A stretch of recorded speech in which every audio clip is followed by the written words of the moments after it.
Yo, yo, yo, what is up, everybody? Chris here from Esports News, Access Rotation, however the flip you guys know me on these interwebs. And today I'm going to be bringing you guys a quick preview of what to expect going into today's matches and this weekend's matches, where we will be kicking off Stage 4 of the CDL.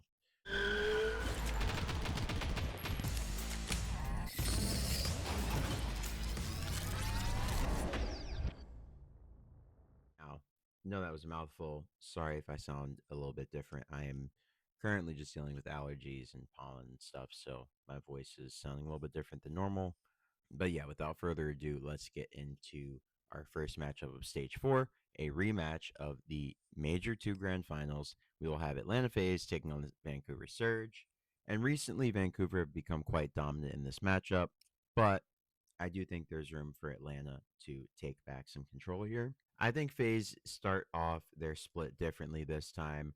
I think they get a Game 5 victory over the Surge. Both teams are very solid, and this matchup is definitely good for both. I mean, they're both comfortable here. They've won a few times on each side. Obviously, Faze won when it mattered, so there's that. But as it stands, I think Faze rebound here, and I think they finally stabilize after kind of weird stage 3. Now, in our next matchup, speaking of teams having weird stage 3, the Carolina Royal Ravens will be taking on the Toronto Ultra. And let's look at the recent performance between these two teams when they faced off. Okay, so they faced off twice this year. They're 1-1. The last time Ultra dominated them. I don't see why things change here.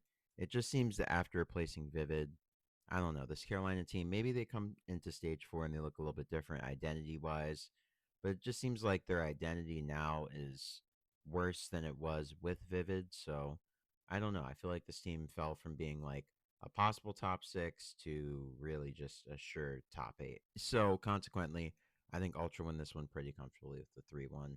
Maybe Carolina figures something out, and with Rex, they look better. But as it stands, I think it's 3-1. Now, in our last match of the day, we have the new look Cloud9 taking on the Vegas Falcons, who made a roster change going into stage 3.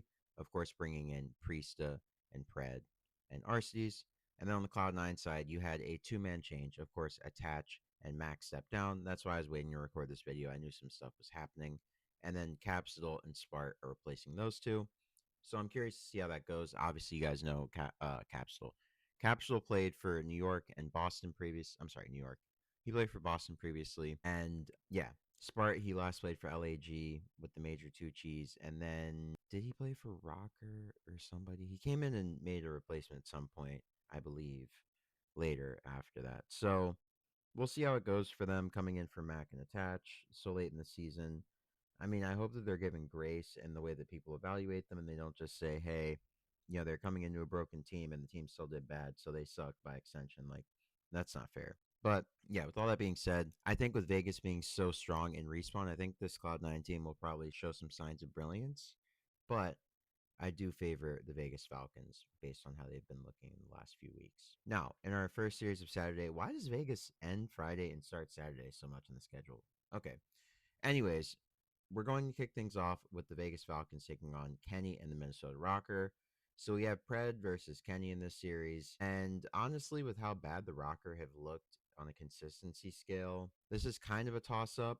But with these teams like Vancouver, Vegas, and, that level of, I guess, just skill, the Minnesota Rokkr, they look to be a step ahead of teams like this. So with that in mind, I think that probably, oh, wait, it's 3 p.m. I think 3 p.m. Nero shows up, but by the time the series ends, it'll be like 4:30. So I think that helps him. Yeah, I think Vegas Falcons push to game 5. 3 p.m. Nero makes it nervous, but I think that the Minnesota Rokkr get it done in 5. Now, in our next series, we have the Boston Breach taking on the Carolina Royal Ravens. Let's see how this has gone recently. So the last time they played in January, the Boston Breach took it.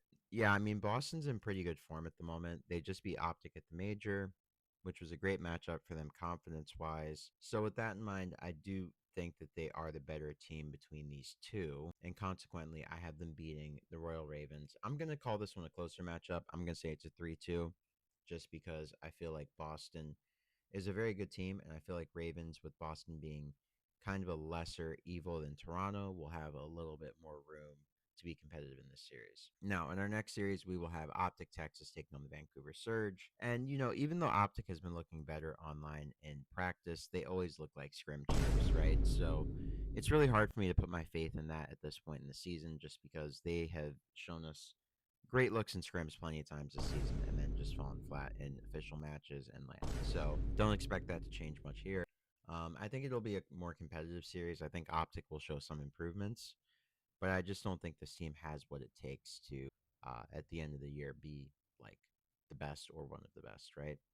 So that's why I have Vancouver winning this one at 4. And then in the last matchup of Saturday, we have the Major 3 champs taking on the Major 3 hosts, with Miami Heretics taking on the LA Thieves.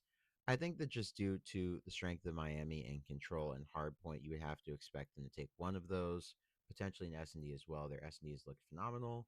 But I just think the LA Thieves, after breaking the seal and getting their event win, I think their confidence will be on another level, and I think that they will dominate this matchup as a result. So I have it as a 3-1 for the Thieves, which means on Sunday, we would kick things off with the Heretics taking on the LAG boys. And even though they have had more time to gel as a team, get their strats and everything worked out, and figure out how they want to play the game, I think it's just too late in the season for LAG to really do anything interesting. And I just think this team comp is not good enough to really get any of the upsets that they need, or really any like victories that would be clear on the schedule. So yeah, that's why I have the Heretics 3-1 here. In our next series, we have the Toronto Ultra taking on C9 New York, the new look C9 boys. I think that probably the slang will be a little bit more competitive with Capsidal and Spark being in the mix. But I think that Toronto is one of the best teams in this game. They had a lot of potential to take the last major if Beans attended. And I don't see why they wouldn't just dominate a Cloud9 team that are still going to be figuring out how they want to play the game after just making roster change a couple days before the start of the stage. Now, in the last matchup of the first weekend, we have a grand final rematch. We start off the weekend with the Major 2 grand final rematch, and we end the weekend with the Major 1 grand final rematch. So it's a weekend of rematches. It's a rematch sandwich, if you will. So yeah, we kick the weekend. I'm sorry, we end the weekend with, I think, a game 5 victory for Faze over their rivals, Thieves. After seeing them hoist the trophy, I think that Faze will be poised to try to take down the new champs and really turn some heads and say, hey, we're back. We had a bad stage. We had a bad stage 3, similar to Cold War, where we got our worst placing on the year, but we're looking to do the same thing we did in Cold War, win Major 4, and then champs, right? So I think Faze will rebound here. I think they get a victory over LA Thieves. And yeah, I think that Rewind coming back into the map pool will actually be surprisingly good for Faze, where most of the community is not expecting it to. And I think it might harm some of the teams like Surge or Optic. I'm not sure, but we'll see. Hope you guys enjoyed this video. Don't forget to like, comment, and subscribe if you're new to the channel. Yeah, and if you enjoyed this, be sure to share it with someone who you think would also enjoy it. And don't forget to return to the channel for more content. Hope you guys have a great morning, noon, or night, like I said before, and I will catch you guys on the next one. Once again, this is Chris from Fake Sports News or X Rotation, and I'll see you guys on the next one. Have a great morning, noon, or night, like I said before, and I'll catch you guys later. Peace.